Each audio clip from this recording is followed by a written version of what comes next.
Good morning. Good morning. ഇന്ന് ലിനിയില്ല, അവളുടെ സഹോദരിക്ക് സുഖമില്ലാത്തതുകൊണ്ട് അവിടം വരെ പോയേക്കുക. ഓക്കെ, ഞാൻ ഇന്ന് പറയുന്നത് ഒരു ചെറിയ കാര്യമാണ്. മനുഷ്യരെല്ലാവരും ജീവിതത്തിൽ അതിനെ പഴിച്ചാണ് ജീവിതത്തിൽ രക്ഷപ്പെടുന്നത്.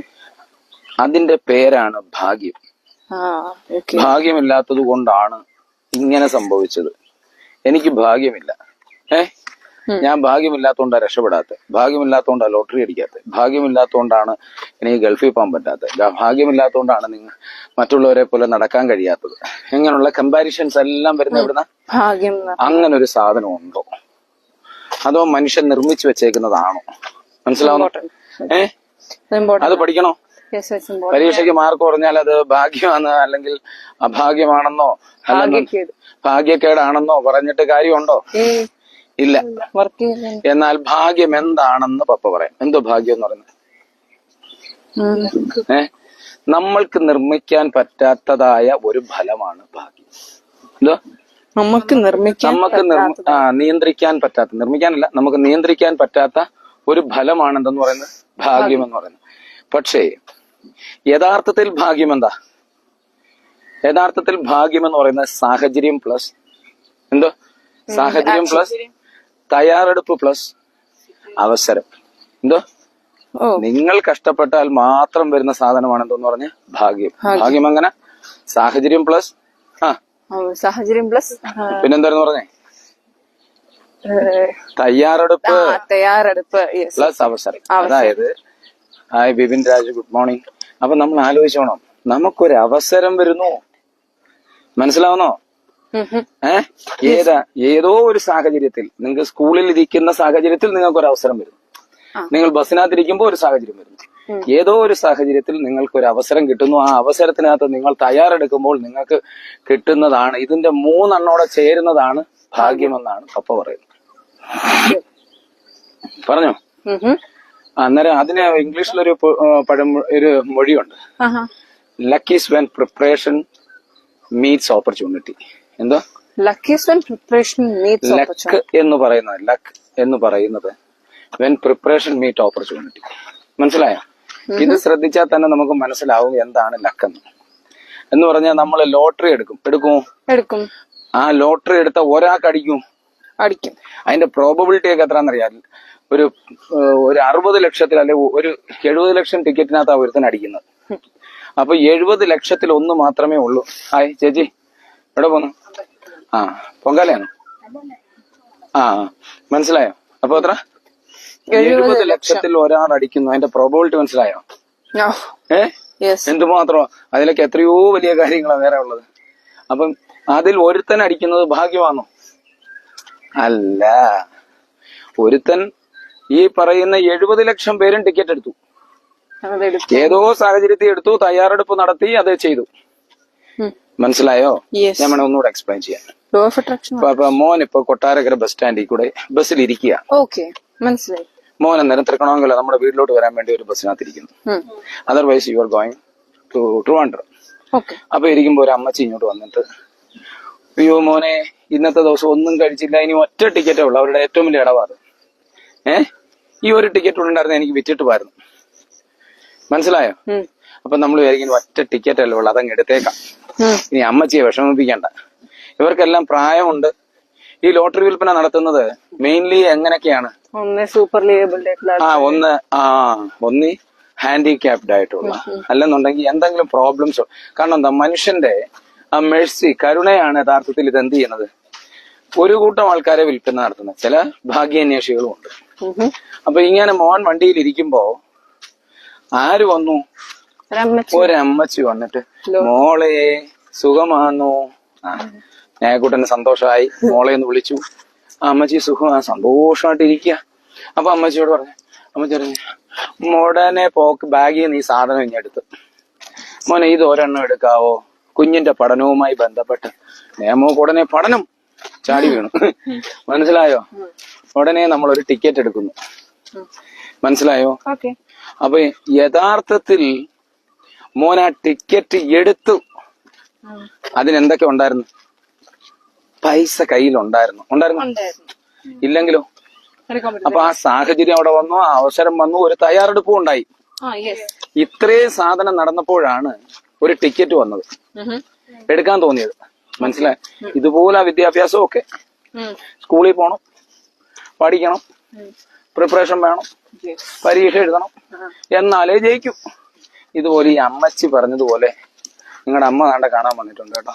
ഒരു കേട്ടോ, ഒരു പ്രിപ്പറേഷൻ ഉണ്ടാവണം. അപ്പൊ ഈ അമ്മച്ചി നമ്മളെ എന്തോ ചെയ്ത് അങ്ങനെ പറഞ്ഞതുകൊണ്ട് നമ്മള് ടിക്കറ്റ് എടുത്തു. ടിക്കറ്റ് എടുത്തത് കൊണ്ടാണ് അടിച്ചത്. അപ്പൊ അവിടെ ഒരു തയ്യാറെടുപ്പ് ഉണ്ടായിരുന്നു, ഒരു സാഹചര്യം ഉണ്ടായിരുന്നു. അമ്മച്ചി ആയതുകൊണ്ട് അല്ലെ നമ്മൾ മൈൻഡ് ചെയ്യുമോ? ചിലപ്പോ നമ്മുടെ പൈസ ഉണ്ടായിരുന്നു. ഇതെല്ലാം കൂടെ ഒരുമിച്ച് വരുമ്പോൾ മാത്രമാണ് ഈ ഭാഗ്യവും വരുന്നത്. അപ്പൊ എനിക്കൊരു ചോദ്യമുണ്ട്, ഭാഗ്യം നിർമ്മിക്കാൻ പറ്റൂ? എന്തോ ക്വസ്റ്റ്യൻ? നിർമ്മിക്കാൻ പറ്റൂ? പറ്റത്തില്ല. ശ്രമമില്ലാത്തടത്ത് ഭാഗ്യമില്ല. ഉണ്ടോ? ഇതൊക്കെ പറയുമ്പോ ആൾക്കാർ ചിലപ്പോ എതിർക്കുമായിരിക്കും പപ്പേ, പക്ഷെ എന്ത് പ്രശ്നമില്ല. എന്താ? ശ്രമമില്ലാത്തടത്ത് ഭാഗ്യമില്ല. ശ്രമിക്കണം. പരീക്ഷയ്ക്ക് മാർക്ക് കിട്ടണമെന്നുണ്ടെങ്കിൽ പഠിക്കണം. ആ ടോപ്പിക്ക് ഇരുന്ന് പഠിക്കാനുള്ള ശ്രമം നടത്തണം. വേണോ? മനസ്സിലായോ? അപ്പൊ പഠനം, കഴിവ്, സ്ഥിരത, ഇവയെല്ലാം കൂടെ ഈ പറയുന്ന സാധനങ്ങളുണ്ടല്ലേ, ഭാഗ്യമുണ്ടാക്കുന്ന വിത്തുകളാ. ശരിയാണോ? ഭാഗ്യമുണ്ടാക്കുന്ന വിത്തുകൾ ഏതൊക്കെയാ? പഠനം, കഴിവ്, സ്ഥിരത. പഠിക്കാൻ നേരം ബുക്ക് അങ്ങോട്ട് എടുക്കുന്നു, 10 മിനിറ്റ് കഴിയുന്നു, എന്തോ ചെയ്യുന്നു? ബുക്ക് മടക്കി വെക്കുന്നു, ഫുൾ മാർക്കാന്ന് അമ്മയോട് പറയുന്നു. 30-ൽ 25-ഉം 23-ഉം മേടിച്ചോണ്ട് വരുന്നു. എന്നിട്ട് ക്വസ്റ്റ്യൻ പേപ്പറേയും ക്വസ്റ്റ്യൻ ഇട്ടവന്മാരെയും ചീത്ത വിളിക്കുന്നു. എന്നിട്ട് പറയുന്നു, ഓ എനിക്ക് ആ ചോദ്യം വന്നിരുന്നെങ്കിൽ അടിക്കായിരുന്നു. അപ്പൊ അവിടെ എനിക്ക് ഭാഗ്യമില്ല. യഥാർത്ഥത്തിൽ എന്താണ് പ്രശ്നം? സ്ഥിരമായ പഠിത്തമില്ല. ഫോൺ കണ്ടുകൊണ്ടിരിക്കുമ്പോൾ തന്നെ ഫോൺ മടക്കി വെക്കുന്നു ചിലർ, ഫോൺ ഒളിച്ചു വെക്കുന്നു, ബുക്ക് മടക്കി വെക്കുന്നു, ബുക്കിനകത്ത് ഫോൺ വെച്ച് തിരികുന്നു. എന്റെ കുഞ്ഞുങ്ങൾ അങ്ങനൊന്നുമല്ല, അല്ലേ മോനെ? അങ്ങനെ എന്ത് ചെയ്യുന്നു? പഠനം, കഴിവ്, സ്ഥിരത, ഇവയാണ് ഭാഗ്യത്തിന്റെ വിത്തുകളെന്ന് പപ്പ പറയുന്നു. മനസ്സിലായോ? ഒരു ദിവസം ചെയ്യുന്ന പരിശ്രമം, മനസ്സിലായോ? ഒരു ദിവസമല്ല, ഓരോ ദിവസവും. എന്തോ? ഓരോ ദിവസവും ചെയ്യുന്ന പരിശ്രമങ്ങളുടെ തുകയാണ് എന്തെന്ന് പറയുന്നത്? ഭാഗ്യം എന്ന് പറയുന്നത്. മനസ്സിലായോ? ഓരോ ദിവസവും നമ്മള് ഓർക്കുന്നുണ്ടോ? 1 മിനിറ്റ് മാനേജർ എന്നുള്ള സ്പെൻസർ ജോൺസന്റെ പുസ്തകം പോലെ. എന്താണ്? ഓരോ ദിവസവും നിങ്ങൾ എന്തോ ചെയ്യണം? ഓരോന്നോരോന്ന് കയറി വരുമ്പോൾ നിങ്ങൾ മിടുക്കരായി മാറും. അതിൽ നിന്ന് കിട്ടുന്നതാണ് ഫലം. അതിനെ നിങ്ങൾ ഭാഗ്യമെന്ന് വിളിച്ചോ. മനസ്സിലാവുന്നോ? മനസ്സിലായോ? ഒരാൾ ജയിച്ചാൽ അതെന്തോന്ന് പറയും? ഭാഗ്യമെന്ന് പറയും. പക്ഷേ അയാൾ വർഷങ്ങളോളം എടുത്ത പരിശ്രമത്തെ അവരെന്തോ വിളിക്കും? വിളിക്കണ്ടേ? അതായത് ഉസൈൻ ബോൾട്ട് പറഞ്ഞാൽ ഞാൻ 27 വർഷത്തിൽ എത്രായിരം വട്ടം തോറ്റ് ആൾക്കാരുടെ കൂടെ ഓടിയപ്പോ. ഞാൻ ആ 27 വർഷം പ്രാക്ടീസ് ചെയ്തത് 9.6 സെക്കൻഡ് കൊണ്ട് എന്തോ ഉണ്ടാക്കാനാ? 100 മീറ്റർ ഓടാനാ? ആണോ? അപ്പം പരിശ്രമം കൊണ്ട് കിട്ടിയതാണോ അതോ ലക്ക് കൊണ്ട് കിട്ടിയതാണോ? ഒരിക്കലും ഈ ലക്ക് എന്ന് പറയുന്നത് പരിശ്രമത്തിന്റെ അനന്തര ഫലമാണ്. അത് എങ്ങനെ? കണ്ടിന്യൂറ്റി ഉണ്ടാവണം, കൺസിസ്റ്റൻസി ഉണ്ടാവണം, പെർസിസ്റ്റന്റ് ഉണ്ടാവണം, ഇങ്ങനെ ആ ഡിറ്റർമിനേഷൻ ഉണ്ടാവണം. മനസ്സിലാവുന്ന മോനെ? Hi Justin, Babu Pappachan. Lottery എന്ന് പറഞ്ഞാൽ പ്രിപ്പറേഷൻ ഒന്നും ഇല്ല. ലോട്ടറിക്ക് എന്തോന്നാ പ്രിപ്പറേഷൻ? ലോട്ടറി എന്ന് പറഞ്ഞാൽ ഒരു മനുഷ്യന്റെ, ഈ രാജ്യത്തിന്റെ ഏറ്റവും വലിയ എന്താണ്? ഒരു പ്രതീക്ഷയാണ് ജനങ്ങളുടെ. ഞാൻ രക്ഷപ്പെടാൻ വേണ്ടി. എന്നിട്ട് അവൻ എങ്ങനെ ആത്മകഥം പറയുന്നേ? എന്നെ കൊണ്ട് വേറൊരുത്തൻ ജീവിച്ചു, ഞാൻ ഒരുത്തനെ കോടീശ്വരനാക്കി എന്നൊക്കെ ലോട്ടറി അടിയെടുത്ത് പൈസ പോന്നവൻ പറയും. പക്ഷെ ലോട്ടറി ഒരു ടിക്കറ്റ് എടുത്ത്, ഞാനൊരു കാര്യം ചെയ്യും, ഒരുത്തൻ എത്ര ടിക്കറ്റ് എടുക്കുന്നതെന്നറിയാം? 50 ടിക്കറ്റ് എടുക്കും. അതിന്റെ ആവശ്യമുണ്ടോ? ഒരു ടിക്കറ്റ് അല്ലേ അടിക്കൂടെ? കൊച്ചു പൈസ ചിലപ്പോൾ അടിക്കുമായിരിക്കും. അതുകൊണ്ടുള്ള പൈസ മൊത്തം എടുത്തിട്ട് കാര്യമുണ്ടോ? നീ പറയുന്ന ലക്ക് എന്ന് പറയുന്ന സാധനം ഉണ്ടെന്നുണ്ടെങ്കിൽ ഒരെണ്ണം എടുത്താൽ പോരെ? നിനക്ക് ആ ടിക്കറ്റ് അടിക്കത്തില്ലേ? മനസ്സിലാവുന്നോ? കാരണം ഇതിന്റെ പ്രോബബിലിറ്റി വളരെ കുറവാ. മനസ്സിലാവുന്നോ? 10,000 രൂപ 4 അക്കത്തിനകത്ത് ഒരെണ്ണമൊക്കെ ആയിരിക്കും അടിക്കുന്നത്. അതെങ്ങനെടാ കിട്ടുന്നേ? അതും 500 രൂപ, 50 രൂപ, 100 രൂപ.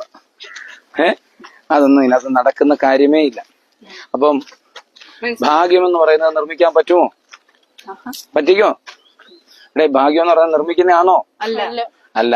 എന്നാ ഭാഗ്യം എന്ന് പറയുന്നത് നിർമ്മിക്കുന്ന അല്ലയോ? എങ്ങനെ? പരിശ്രമം, പ്രിപ്പറേഷൻ, മനസ്സിലാവുന്നോ? കൺസിസ്റ്റൻസി ഒന്നും അല്ല. അവന്ന് മനസ്സിലായോ?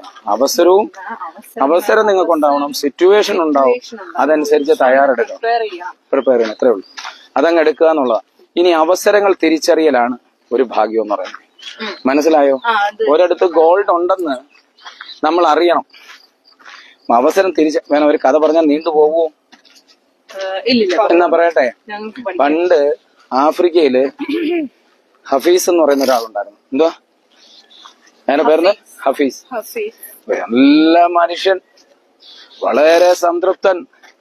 എന്ത് നല്ല മനോഹരമായ സ്ഥലത്തൂടെ ഞങ്ങൾ നടക്കുന്നേ. ആ പാപ്പച്ച ഒന്ന് വന്ന കാണണോച്ചാ വാവിച്ച ചുമ്മാതെ കേട്ടോ. അപ്പൊ ഞാൻ പറയാം, ആ കഥ പറയാം. എന്തോ ഹഫീസ് വളരെ ഹാപ്പി ആയിരുന്നു. He was very satisfied because he was happy. He was happy by because he was satisfied. മനസ്സിലായോ? അങ്ങനെ സംതൃപ്തനായ സന്തോഷവാനായി ഇങ്ങനെ ജീവിക്കുമ്പോ ഒരു ദിവസം ഒരു സന്യാസി വീട്ടിൽ ചെന്നു. മനസ്സിലായോ? എടോ എന്തുകൊണ്ട് ഹഫീസെ സുഖമാണോ? അപ്പോൾ സന്യാസി അവിടൊക്കെ എന്തൊക്കെയോ തിളങ്ങുന്നതൊക്കെ മനസ്സിൽ കണ്ട്. അവിടെ എന്തോ കല്ലൊക്കെ ഇരിക്കുന്നുണ്ട്. അയാളൊന്നും പറഞ്ഞൊന്നുമില്ല. അയാൾ പറഞ്ഞു, അഡ്വക്കേറ്റ് അരുൺ ചെറിയാൻ പൂച്ചക്കുഴി. ഫേസ്ബുക്ക് അല്ല, ഒരു ദിവസം ഞാൻ TV കണ്ടു അവനെ പറ്റി അനാവശ്യം പറയുന്നത്. ഇപ്പം പിള്ളേരെ എല്ലാം കൂടെ കൂട്ടി കമ്പും മടിയായിട്ട് വരുന്നു കേട്ടോ. എന്നാലും എന്താ ഞാൻ പറഞ്ഞേ, ഹഫീസ് അവിടുന്ന് ഈ സ്വാമി ഇങ്ങോട്ട് വന്നിട്ട് പറയാന്നെങ്കിലേ, സ്വാമി പറയുവാ യു ക്യാൻ വിൻ എന്ന് പറയുന്ന ശിവകാരുടെ പുസ്തകത്തിൽ ആ കഥയുള്ളൂ കേട്ടോ. നിങ്ങൾ രണ്ടും വായിച്ച പുസ്തകം. അപ്പം പറയട്ടോ? എന്തായാലും പറഞ്ഞേക്കാം. അപ്പൊ എന്തോ ഇത് പറഞ്ഞേടാ, നീ ഡയമണ്ട് കണ്ടിട്ടുണ്ടോ? സ്വാമി ആരോട് ചോദിച്ചു? ഹഫീസിനോട് ചോദിച്ചു. നല്ല കർഷകനായിരിക്കുന്ന അവൻ പറഞ്ഞു, എത്രയും ഒട്ടകങ്ങളും പശുവും പാലും ഒക്കെ ഉള്ളവൻ പറഞ്ഞു, ഞാൻ കണ്ടിട്ടില്ല, ഞാൻ സംതൃപ്തനായി ഇവിടെ ജീവിക്കുന്നു, കൃഷി ചെയ്യുന്നു, സന്തോഷത്തോടെ ജീവിക്കുന്നു. എടാ അങ്ങനല്ലടാ പൊട്ട. ഡയമണ്ട് എന്ന് പറഞ്ഞാൽ ഇത്രയും ഒരു വിരലിന്റെ അത്രയും ഉണ്ടെന്നുണ്ടെങ്കിൽ നിനക്ക് ഈ സ്റ്റേറ്റ് അങ്ങ് വാങ്ങാം. എന്റെ കൈയുടെ മുഷ്ടിയുടെ വലിപ്പം ഉണ്ടെന്നുണ്ടെങ്കിൽ ഈ രാജ്യം തന്നെ മേടിക്കാം. അത്ര വിലയുള്ള സാധനമാണ്. എന്തോന്ന്? ഡയമണ്ട് എന്ന് പറഞ്ഞു. സ്വാമി ഇത്രയും പറഞ്ഞിട്ട് അങ്ങ് പോയി. യവന് രാത്രി മുതൽ ഒറ്റ ചിന്ത, ഇതെങ്ങനാടാ ഇത്രയും വന്ന് കേറുന്നത്? അവൻ അന്നേരം തൊട്ട് ഡയമണ്ടിനെ അന്വേഷിക്കാൻ പോയി. അവന് ആ യൂറോപ്പ് മൊത്തം എന്തോ ഇത് തപ്പി, കിട്ടിയില്ല. അതുപോലെ തന്നെ ആഫ്രിക്കൻ രാജ്യങ്ങളും എല്ലായിടത്തും കറങ്ങി. അവന് ഡയമണ്ട് എവിടെ ഇരിക്കുന്നതെന്ന് അറിയത്തില്ല. ഏറ്റവും അവസാനം അവന്റെ സ്വത്തുകളെല്ലാം വിറ്റു, അത് വിറ്റു, ഇത് വിറ്റു, കുടുംബ സമാധാനം പോയി. അപ്പൊ ഒരു കാര്യം അങ്ങ് പറയാം, എപ്പോഴാണോ അവന്റെ മനസ്സിൽ സംതൃപ്തി നഷ്ടപ്പെട്ടതും സന്തോഷം നഷ്ടപ്പെട്ടത്, അന്നേരം തന്നെ അവന്റെ ജീവിതവും കൊളാവാൻ തുടങ്ങി. മനസ്സിലാവുന്നോ? അവന്റെ പ്രയത്നങ്ങൾ മാറി, അവന്റെ ശ്രദ്ധകളെല്ലാം മാറി. അങ്ങനെ അവൻ എന്ത് ചെയ്ത? ആത്മഹത്യ ചെയ്യാൻ തീരുമാനിച്ചു. അങ്ങനെ ആത്മഹത്യയൊക്കെ കഴിഞ്ഞപ്പം ഈ വസ്തുവൊക്കെ വിറ്റല്ലോ. ഒരിക്കൽ സ്വാമി പിന്നെയും വന്നപ്പം ഹഫീസിന്റെ വീടല്ലേ? അല്ല, ഹഫീസ് ഇത് എനിക്ക് വിറ്റിട്ട് എന്നേ പോയിരിക്കുന്നു. അപ്പൊ എന്തു പറ്റി? ഹഫീസ് എന്തോ ഇങ്ങനെയൊക്കെ ഉള്ള.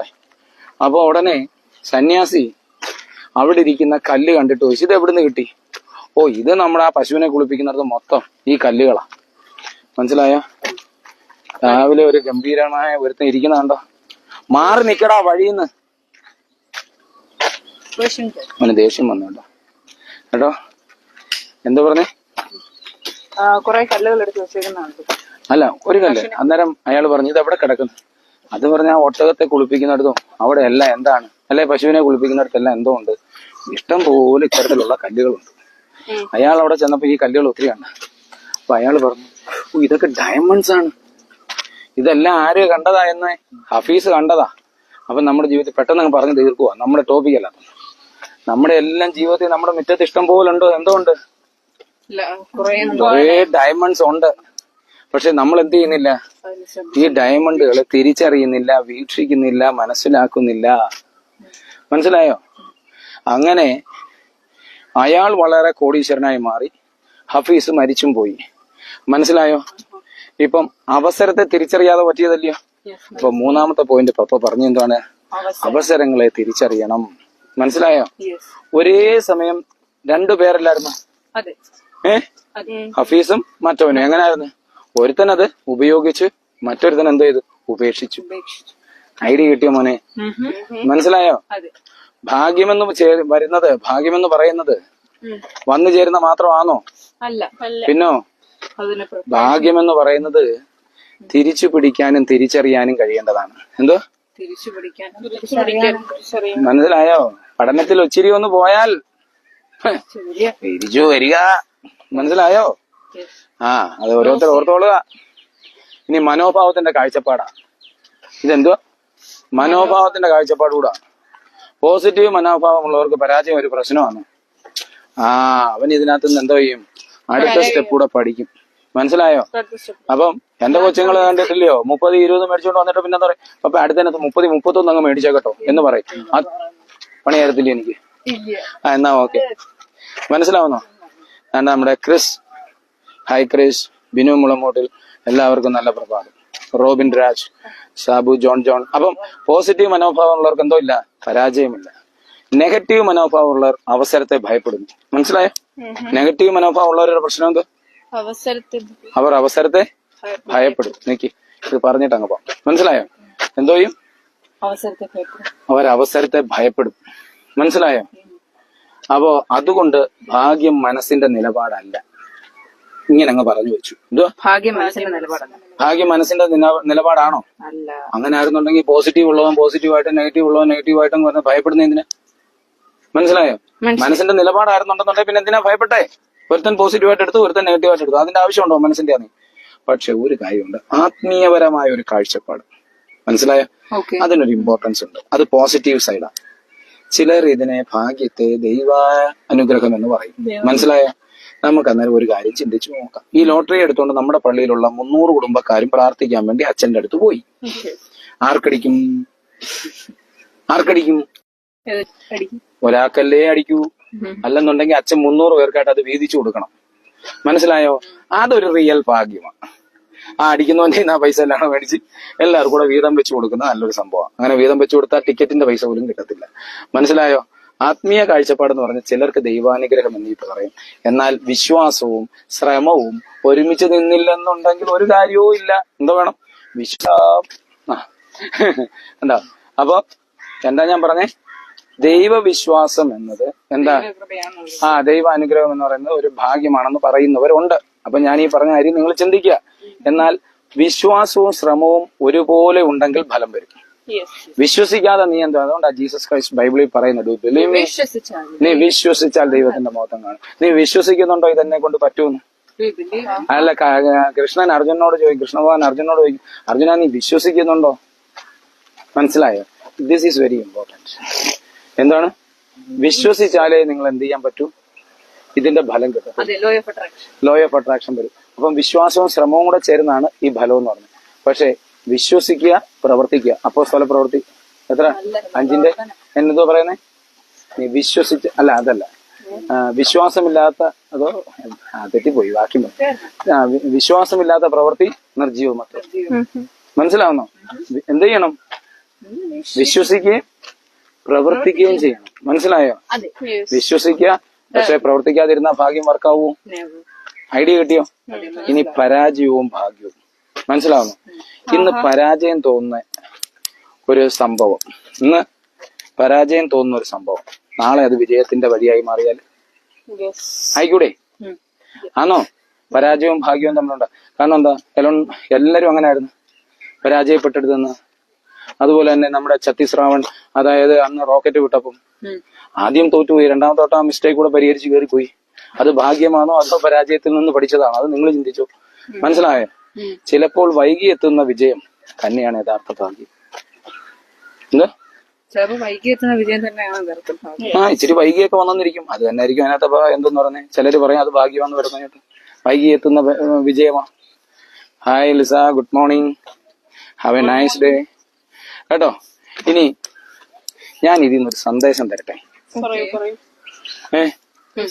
ഭാഗ്യത്തിനായി ഒരിക്കലും കാത്തിരിക്കരുത്. എന്തോ ഭാഗ്യത്തിന് ഒരിക്കലും കാത്തിരിക്കും. ഭാഗ്യം വരുമെന്ന് വിചാരിച്ചോണ്ട് കാത്തിരിക്കരുത്. പഠിച്ചോ, ഇനി മറക്കോ? ഭാഗ്യം നമ്മൾ നിർമ്മിക്കണം. എന്താ? ഭാഗ്യം നമ്മളെല്ലാരും അവസരങ്ങളായി തയ്യാറായി നിൽക്കുക. പപ്പ എപ്പോഴും പറയുന്ന ഒരു വാക്യം, ഓപ്പർച്യൂണിറ്റി നെവർ നോക്സ് ചോയ്സ്. ഏത് അവസരം വരും, ബസ്സിനകത്തിരിക്കുമ്പോൾ കിട്ടുന്ന അവസരമാണെങ്കിൽ അത് ഉപയോഗിച്ചോണം. അപ്പൊ ഞാൻ അവസാനം ഇങ്ങനെ അങ്ങ് പറയട്ടെ, പരിശ്രമവും പ്രാർത്ഥനയും പോസിറ്റീവ് ചിന്തയുമാണ് യഥാർത്ഥ ഭാഗ്യം. എന്തോ? പരിശ്രമം, പ്രാർത്ഥന, പരിശ്രമം, പ്രാർത്ഥന പ്ലസ് പോസിറ്റീവ് ചിന്തയാണ് എന്താന്ന് പറയുന്നത് യഥാർത്ഥ ഭാഗ്യം. ഇപ്പൊ ഞാൻ എനിക്ക് പറയേണ്ടതെല്ലാം പറഞ്ഞു കഴിഞ്ഞു. ഇനി നിങ്ങൾക്ക് എന്തെങ്കിലും സംശയം ഉണ്ടെങ്കിൽ ചോദിക്കാം. ഇനി മേലെ ഭാഗ്യത്തും കൊണ്ട് പരീക്ഷ പാസ്സാവൂന്ന് കാണാൻ പറഞ്ഞ അങ്ങനെ ഒരു ഭാഗ്യം ഇല്ല. ഇത് പിന്നെ എന്തോന്നറിയാമോ, ഈ വെറും അങ്ങനെ പറയുന്നത് തെറ്റാ. സുജാത കണ്ടിട്ട് കുറെ നാളായല്ലോ. എന്റെ ഭാര്യ എന്നോട് ചോദിക്കുക, സുജാത ഗർവിച്ചു പോയേക്കോന്നു. അല്ലോടി ലിനി ഇത് കേൾക്കുന്നുണ്ടോ കൊണ്ട് വെച്ച്? നിങ്ങക്ക് മനസ്സിലായോ? അതുകൊണ്ട് ഒരു കാരണവശാലും ഭാഗ്യത്തെ കൂട്ടുപിടിച്ചിരിക്കരുത്. ചേട്ടാ, നിങ്ങൾക്ക് വേണ്ടേ ഹോർലിക്സ് ഉണ്ട്? 2 ഹോർലിക്സ്, ഒരു ചായ കേട്ടോ. അതുകൊണ്ട് എന്ത് ചെയ്യരുത്, ഭാഗ്യത്തെ കൂട്ടുപിടിച്ച് ഇരിക്കരുത്. ഭാഗ്യം എന്ത് ചെയ്യത്തില്ല, ഭാഗ്യം ഒരിക്കലും പ്രവർത്തിക്കാത്തവന്റെ അടുത്തോ അവസരങ്ങൾ ഉണ്ടാക്കാത്തവന്റെ അടുത്തോ വരത്തില്ല. മനസ്സിലായോ? അപ്പൊ ആർക്കെങ്കിലും ഭാഗ്യം കൊണ്ട് ഫസ്റ്റ് റാങ്ക് കിട്ടിയെന്ന് പറഞ്ഞാൽ അവൻ പഠിച്ചത് കൊണ്ട് കിട്ടി. മനസ്സിലായോ? പിന്നെ വിശ്വാസവും പ്രവർത്തനവും പ്രാർത്ഥനയും ഒക്കെ നല്ലതാണ്. എന്തിനാണ്? പോസിറ്റീവ് മൈൻഡ് ക്രിയേറ്റ് ചെയ്യാൻ. എന്തെങ്കിലും സംശയങ്ങളുണ്ടോ? ഉള്ളവർ ചോദിക്കൂ. സുജാത അടുത്ത ക്വസ്റ്റ്യൻ, എവിടായിരുന്നു എന്നും ഞങ്ങൾ ഇവിടെ വന്നിട്ട് അവൾ തിരിച്ച് ഇങ്ങോട്ട് ചോദിക്കുക, നമ്മൾ എവിടായിരുന്നു? കൊല്ലൂർ വിള സിയാദ്, ഗുഡ് മോർണിംഗ്, പോയി ഉറങ്ങുന്നു. Very good. ഞങ്ങൾ 3:30 എഴുന്നേക്കുന്നവരെ. മനസ്സിലാകോ? ഇത് പറ, എവിടായിരുന്നു കേട്ടോ? സുജാത ചോദിച്ച ചോദ്യം ശരിയാണോ? അമ്മച്ചിയുടെ അനുഗ്രഹം കിട്ടി. ഇനി നേക വെച്ചടി കയറ്റവാ, ഭാഗ്യമായി. പറ, വേറെ എന്തെങ്കിലും ഉണ്ടോ? നീ നമുക്ക് എന്തെങ്കിലും ചോദ്യം ചോദിക്കാണ്ടോ? നീ എന്തൊരു ചോദ്യം ചോദിക്കണ്ടേ? ചോദിക്കാൻ വേണ്ടി വേണ്ട, സാരമില്ല, അതൊന്നുമില്ല. ചോദ്യം ചോദിക്കാൻ എല്ലാം പപ്പ പറഞ്ഞു. നമ്മുടെ ഉള്ളിൽ നിന്ന് വരണം. ഉള്ളി ഇല്ലാതെ എങ്ങനെ? ഒരു അരക്കിലോ ഉള്ളിയെങ്കിലും വേണ്ടേ? Okay, thank you. വെച്ചേക്കട്ടെ. അപ്പൊ എല്ലാവർക്കും നന്ദി. സുജാതയോട് പ്രത്യേകം പറയുന്നു, നീ എവിടോ ആയിരുന്നു. Ajeesh Thomas, thank U.